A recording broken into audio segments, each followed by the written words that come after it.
Assalamualaikum warahmatullahi wabarakatuh. Di sini kami dari kelompok 8 mata kuliah Hukum Pidana di Negara-negara Muslim yang beranggotakan Saudara Rahmatullah, Saudari Ayu Amelia Putri, dan yang ketiga Saudara Bima Baktiar.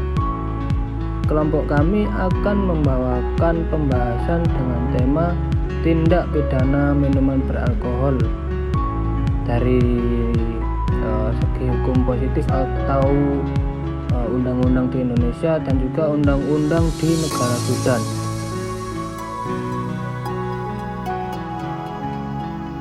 Untuk sub pembahasan yang pertama yakni mengenai minuman beralkohol dalam hukum positif atau dalam undang-undang negara Indonesia.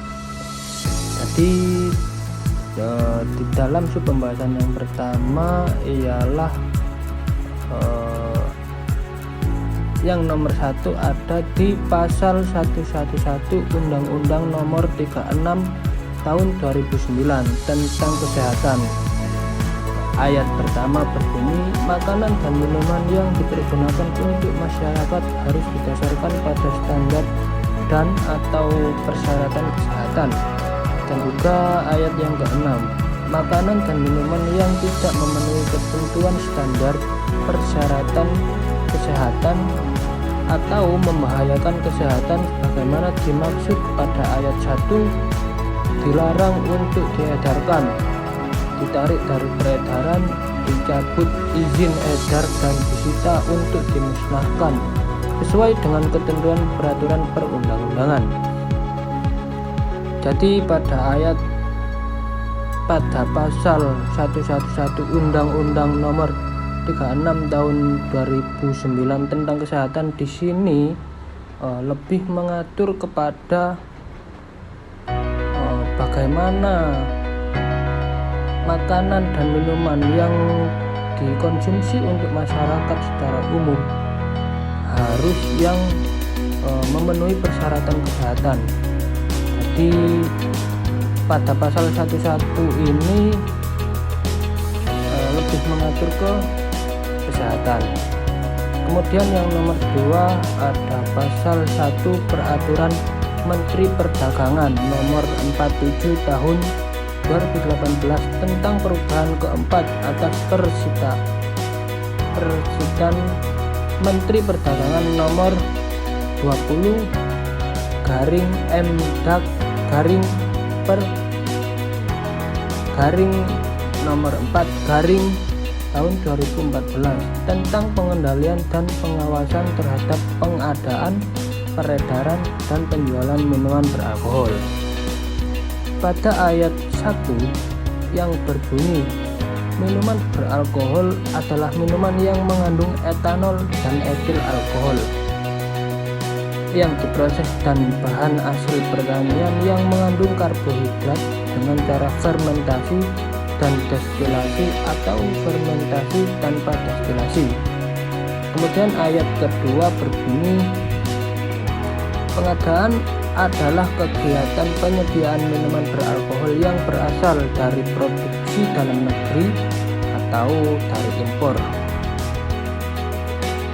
Kemudian ayat 15 berbunyi, surat izin usaha perdagangan yang selanjutnya disingkat SIUP adalah surat izin untuk dapat melaksanakan kegiatan usaha perdagangan. Ayat ke-16 berbunyi, surat izin usaha perdagangan minuman beralkohol yang selanjutnya disingkat SIUP MB adalah surat izin untuk dapat melaksanakan kegiatan usaha perdagangan khusus minuman beralkohol. Jadi pada undang-undang yang nomor 2 ini atau dalam pasal 1 Peraturan Menteri Perdagangan nomor 47 tahun 2018 di sini ialah lebih mengatur ke tentang pengadaan minuman alkohol tersebut. Jadi tentang peredaran, penjualannya juga diatur dalam Peraturan Menteri Perdagangan di sini. Kemudian nomor 3 dalam pasal 49 Kitab Undang-Undang Hukum Pidana dengan ayat 1 yang berbunyi, barang siapa dalam keadaan mabuk di muka umum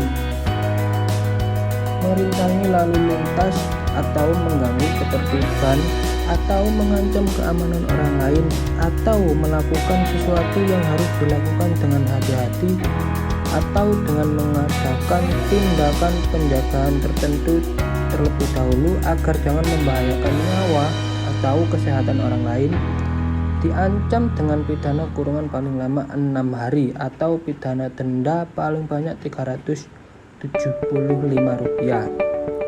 Kemudian ayat kedua berbunyi, jika ketika melakukan pelanggaran belum lewat 1 tahun sejak adanya pemidanaan yang menjadi tetap karena pelanggaran yang sama atau karena hal yang dirumuskan dalam pasal 536 dijatuhkan pidana kurungan paling lama 2 minggu.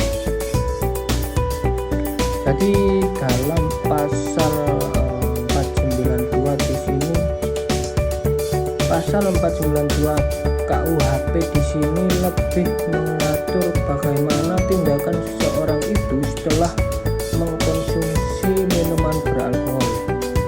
Jadi lebih mengatur bagaimana seseorang itu agar supaya tidak membahayakan nyawanya sendiri atau nyawanya orang lain yang di sekitar umum. Kemudian yang nomor 4, pasal 536 Kitab Undang-Undang Hukum Pidana dengan ayat 1 yang berbunyi, barang siapa terang dalam keadaan mabuk berada di dalam umum diancam dengan pidana denda paling banyak Rp225. Kemudian ayat 2 berbunyi, jika ketika melakukan pelanggaran belum lewat 1 tahun sejak adanya pemidanaan yang menjadi tetap karena pelanggaran yang sama atau dirumuskan dalam pasal 492 KUHP, pidana denda dapat diganti dengan pidana kurungan paling lama 3 hari. Kemudian ayat 3, jika terjadi pengulangan kedua dalam 1 tahun setelah pemidanaan pertama terakhir dan menjadi tetap, dikenakan pidana kurungan paling lama 2 minggu. Pada pengulangan ketiga kalinya atau lebih dalam 1 tahun setelah pemidanaan yang kemudian sekali karena pengulangan kedua kalinya atau lebih menjadi tetap, dikenakan pidana kurungan paling lama 3 bulan. Jadi pada pasal 536 KUHP di sini kurang lebih sama dengan pasal 492, yang mana kedua pasal ini mengatur tentang bagaimana supaya untuk mengatur seseorang yang telah mengkonsumsi minuman beralkohol yang tentunya ini memabukkan dan juga membahayakan nyawa orang di sekitar lingkungan dan juga nyawanya sendiri. Mungkin itu dari saya yang bisa saya bawakan mengenai minuman beralkohol dalam hukum positif atau undang-undang di negara Indonesia. Untuk pembahasan yang selanjutnya akan saya serahkan kepada rekan-rekan saya. Terima kasih. Untuk subbab pembahasan yang kedua yaitu tentang minuman beralkohol di negara Sudan. Langsung saja pembahasan yang pertama.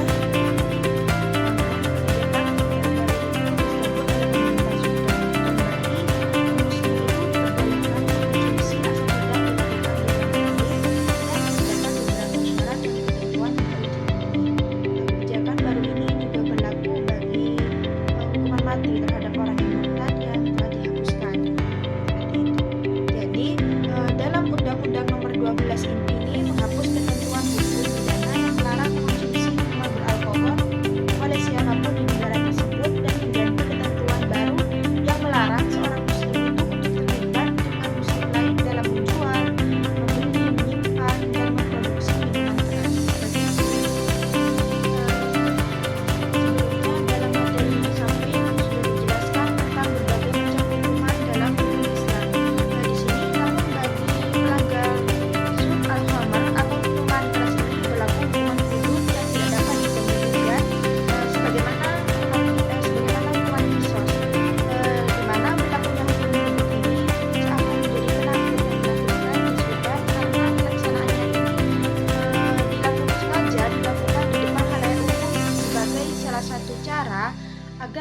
rasa jera serta menjadi pengingat bagi siapapun agar tidak melakukan hal yang sama. Maka baginya itu berlaku hukuman hudud berupa cambuk sebagaimana yang telah ditentukan oleh agama Islam. Kemudian di sini apabila kita relevansikan dengan hukum Islam yang mengatur terkait dari kejahatan, yaitu larangan minuman keras, sedangkan hukum di negara Sudan dan hukum positif mengenai akibat yang tidak akan ditimbulkan darinya serta pengawasan terhadap produksi minuman keras. Namun pada intinya hukum di negara Sudan dan hukum positif di Indonesia itu melarang adanya minuman keras dengan melakukan pembatasan pengawasan yang cukup ketat terhadap produksi dan penyebaran minuman keras. Di sini saya akan menjelaskan berkenaan dengan ketentuan minuman beralkohol dalam hukum Islam. Minuman beralkohol dalam hukum Islam biasa disebut dengan khamr. Hal ini sebagaimana hadis Rasulullah yang diriwayatkan oleh Ibnu Umar, kullu muskirin khamrun wa kullu muskirin haram, bahwa setiap yang memabukkan adalah khamr dan setiap yang memabukkan itu dihukumi haram. Khamr sendiri dapat dikategorikan sebagai jarimah hudud, yang mana detail jarimah dan hukumannya telah diatur dalam Al-Quran dan hadis. Namun beberapa ulama berpendapat bahwa khamr merupakan jarimah semi hudud. Hal ini tidak lepas dari karakteristik jarimah khamr itu sendiri, yang memang pengharamannya telah termaktub dalam Al-Quran bahwa khamr merupakan suatu dosa besar yang telah diharamkan oleh Allah Subhanahu wa Ta'ala. Namun terdapat beberapa perbedaan antara jarimah khamr itu sendiri dengan jarimah hudud pada umumnya, di mana jarimah hudud pada umumnya hukumannya telah ditetapkan secara pasti oleh Allah Subhanahu wa Ta'ala. Namun dalam jarimah khamr itu sendiri dapat diterapkan penghukuman secara takzir, di mana hukumannya ditetapkan oleh penguasa. Sedangkan dalam jarimah hudud pada umumnya tidak terdapat ruang bagi jarimah takzir.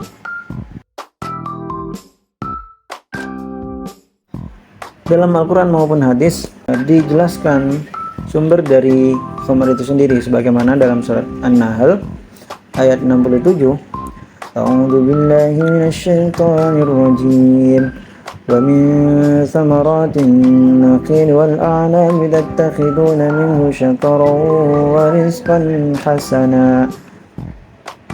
Dan dari buah kurma dan anggur kamu membuat minuman yang menabukkan dan rezeki yang baik. Inna fi dzalika laayatan liqaumin ya'qilun. Maka sungguh pada yang demikian itu benar-benar terdapat tanda kebesaran Allah bagi orang yang mengerti. Ayat ini memang tidak memuat larangan dari khamr itu sendiri, namun lebih pada penjelasan bahwa khamr itu dapat terbuat dari perasan buah anggur dan kurma. Kemudian dalam hadis yang diriwayatkan oleh Imam Abu Daud dari Sya'bi, dari Abdullah ibnu Umar dan dari Umar radhiyallahu anhu, bahwa Rasulullah SAW bersabda, nazalat tahrimul khamr wa hiya khamsatu asya, bahwa diturunkan keharaman khamr yaitu dari 5 hal. Al-'inabu dari anggur, wat tamru dan dari kurma, wal hantatu dan dari biji gandum, wasya'irun dan dari tepung gandum, wal aslu dan dari jagung. Kemudian dijelaskan bahwa wal khamru ma khamarul aql, bahwa khamr adalah sesuatu yang merusak akal. Larangan terhadap khamr dalam Al-Quran mulai dijelaskan dalam surat Al-Baqarah ayat 219. A'udzubillahi minasyaitonir rajim. Yas'alunaka 'anil khamri wal maisir qul fihima itsmun kabir wa manafi'u lin-nas wa itsmuhuma akbaru min naf'ihima. Bahwa mereka menanyakan kepadamu Muhammad tentang khamr dan judi. Katakanlah kepada keduanya, qul fihima, terdapat dosa besar dan beberapa manfaat bagi manusia. Wa itsmuhuma akbaru min naf'ihima, tetapi dosanya lebih besar daripada manfaatnya. Bahwa dalam ini memang dalam khamr membawa beberapa manfaat bagi manusia, namun juga di samping itu juga terdapat dosa yang sangat besar. Kemudian larangan yang lebih spesifik termaktub dalam Quran surat Al-Maidah ayat 90. A'udzubillahi minasyaitonir rajim. يا أيها الذين آمنوا إنما الخمر والميسر والأنصاب والأزلام رجس من عمل الشيطان فاجتنبوه لعلكم تفلحون. Wahai orang-orang yang beriman, sungguhnya minuman keras, berjudi, berkurban untuk berhala, dan mengadu nasib dengan anak panah, rijsum min amali syaitan, merupakan suatu perbuatan yang keji dan termasuk perbuatan setan.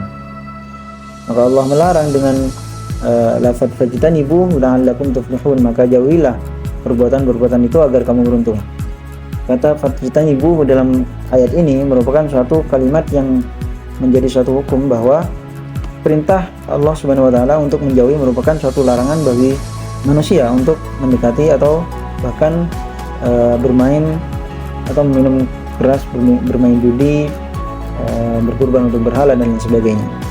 Kemudian dalam Quran surat An-Nisa ayat 43, ya ayyuhalladzina amanu la taqrabus sholata wa antum syukara, bahwa Allah melarang manusia untuk mendekati sholat atau mengerjakan sholat, sedangkan wa antum syukara, sedangkan ia dalam keadaan mabuk, hatta ta'lamuna ma ta'kulun, sampai ia sadar akan apa yang diucapkan. Karena memang menurut Imam Syafi'i menyebutkan bahwa orang mabuk itu merupakan orang yang seharusnya berkata teratur menjadi rancu. Kemudian dalam segi hadis, Rasulullah memberikan spesifikasi hukuman bagi para pelaku khamr. Sebagaimana hadis dari Anas bahwa Rasulullah SAW dahulu memukul peminum khamr sebagai hukuman dengan menggunakan sandal dan pelepah kurma sebanyak 40 kali. Di sini diriwayatkan oleh Imam Muslim halaman 1331. Kemudian dalam riwayat hadis disebutkan bahwa Ali radhiyallahu anhu berkata, "Jallada Rasulullah arba'ina wa Abu Bakr arba'ina wa Umar thamanina wa kullu sunnati. Hada habbu ilayya." Rasulullah SAW mencambuk peminum khamr sebanyak 40 kali. Abu Bakar juga 40 kali, sedangkan Umar 80 kali. Pada hadis sebelumnya memang terdapat perbedaan antara Umar dan Rasulullah terkait pemberian hukuman kepada peminum khamr. Hal ini tidak lepas dari kekhawatiran Umar terhadap pelaku khamr yang memang pada saat itu terjadi peningkatan akibat hukuman yang dirasa disepelekan oleh masyarakat. Maka pada hadis berikutnya dari Anas bin Malik bahwa pernah dihadapkan kepada Rasulullah SAW seorang laki-laki yang telah minum khamr, lalu orang tersebut dipukul dengan 2 pelepah kurma sebanyak 40 kali. Anas berkata, cara seperti itu juga dilakukan oleh Abu Bakar. Tetapi pada zaman Umar, setelah Umar meminta pendapat para sahabat yang lain, maka Abdurrahman bin Auf berkata, hukumlah peminum khamr dengan hukuman yang paling ringan, yakni sebanyak 80 kali. Lalu Umar memerintahkan bahwa hukuman peminum khamr supaya didera sebanyak 80 kali. Kemudian apakah hanya peminum khamr saja yang dihukum? Maka dalam hadis selanjutnya yang diriwayatkan oleh Imam Ahmad, Abu Daud, dan Ibnu Majah dijelaskan bahwa la'anallahu al-khamr wa syaribaha, Allah melaknat khamr dan orang yang minumnya, wa saqiyaha, dan orang yang menuangkannya, wa ba'iyaha, dan orang yang menjualnya, wa mubta'aha, dan orang yang membelinya, wa asiraha, dan orang yang memerasnya, wa mu'tasiraha, dan orang yang mengambil hasil perasannya, wa hamilaha, dan orang yang mengantarkannya, wa mahmulaha ilaih, dan orang yang meminta diantarkan. Bahwa pelaku khamr mulai dari peminum sampai dengan pembuatan hingga yang mengantarkan, yang membelinya, itu semua dihukum dengan hukuman yang sama, yakni 80 kali dera atau 40 kali dera menurut Rasul. Kemudian berkaitan dengan sanksi pelaku khamr menurut para madhab Hanafi yang tidak memberikan hukuman secara spesifik kepada pelaku khamr, memang mereka memandang bahwa peminum khamr ini melakukan suatu dosa besar. Namun hukuman fisiknya, hukuman secara fisik seperti cambuk atau dera tidak mereka terapkan, karena mereka memang lebih condong pada pendekatan secara rehabilitatif, yakni berupa pendekatan pendidikan dan pengampunan. Kemudian menurut mazhab Maliki, di mana para ulama Maliki ya menghukum minum khamr dengan cambuk sesuai dengan konsensus para ulama mereka. Namun hukuman ini dianggap sebagai suatu hukuman takzir. Sebagaimana kita jelaskan pada slide sebelumnya bahwa khamr merupakan suatu jarimah semi hudud yang mana dapat diterapkan suatu hukuman takzir. Sedangkan dari Imam Syafi'i sendiri berpendapat bahwa hukuman bagi para mabuk atau peminum khamr atau pelaku khamr dicambuk sebanyak 40 kali sebagaimana yang dilakukan oleh Rasulullah SAW. Kemudian ulama Hanabilah yang sepakat bahwa peminum khamr yang memenuhi syarat untuk dihukum, maka bentuk hukumannya merupakan cambuk sebanyak 80 kali. Hal ini didasarkan pada perkataan Sayyidina Ali radhiyallahu anhu pada slide sebelumnya yang telah kita bahas. Juga didasarkan pada hadis di mana Rasulullah menghukum para peminum khamr ini dengan 2 pelepah kurma, di mana sebanyak 40 kali. Di mana jika dikalikan menjadi 2 pelepah kurma, maka dapat dijumlahkan menjadi 80 kali dera. Jika ditarik melalui pendekatan filosofis, antara mazhab Hanafi maupun mazhab Maliki sama-sama memberikan aspek kemanfaatan dalam pemberian hukumannya, di mana Imam Hanafi yang tidak memberikan hukuman secara spesifik kepada peminum khamr, namun memberikan hukuman secara rehabilitatif melalui pendekatan pendidikan dan pengampunan. Kemudian mazhab Maliki yang memang memberikan hukuman secara diat maupun cambuk secara fisik, namun hukuman tersebut dianggap sebagai hukuman takzir yang ditetapkan oleh hakim berdasarkan kebijaksanaan dan keadaan-keadaan yang spesifik yang mungkin menjadi faktor atau suatu hal yang dapat meringankan hukuman tadi. Kemudian dari Imam Syafi'i dan Hambali yang memang menitikkan kepada aspek penjeraan atau deterrence kepada para pelaku khamr dalam pemberian hukumannya, di mana Imam Syafi'i yang memberikan hukuman cambuk sebanyak 40 kali sebagaimana yang dilakukan oleh Nabi. Ulama Hanabilah juga memberikan hukuman cambuk sebanyak 80 kali sebagaimana pendapat para ulama yang memandang bahwa Rasulullah memberikan hukuman dengan menggunakan 2 pelepah kurma sebanyak 40 kali, yang jika dihitung memang dapat dijumlahkan sebagai 80 kali. Mungkin itu saja pembahasan dari kelompok 8. Bila ada kekurangan, kelebihan, salah kata dari kami mohon maaf. Kami dari kelompok 8 izin pamit. Wassalamualaikum warahmatullahi wabarakatuh.